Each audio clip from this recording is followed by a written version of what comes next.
So I had one of my favorite people in the office today. He's a retired emergency room doctor, and he's approaching the mid-portions of his 8th decade on this planet. We share a common passion for reading.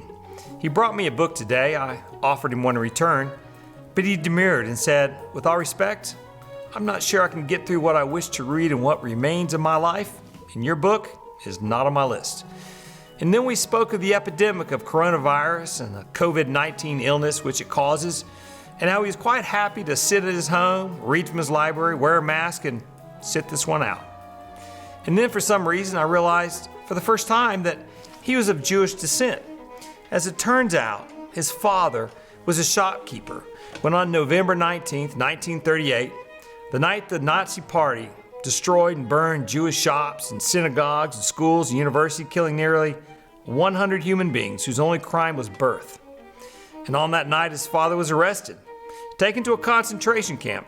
3 months later, ashen remains were returned to a young wife and her child, who turns out to be the man in front of me.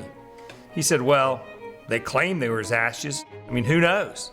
So I asked, "How'd you survive?" It's 1939, well past the Evian conference in France, where every civilized country, including these United States, decided they pretty much weren't interested in rescuing a group of people that the leader of Germany called criminals.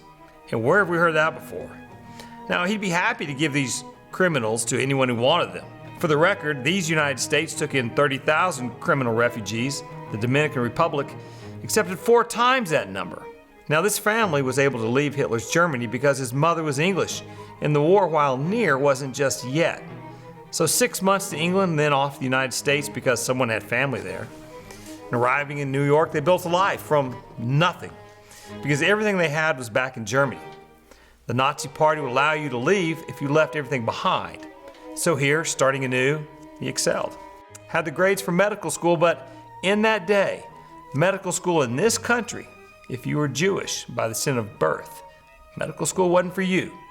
So he goes to medical school in England, home of his mother, and after all that, returns to New York, runs an emergency room and hospital.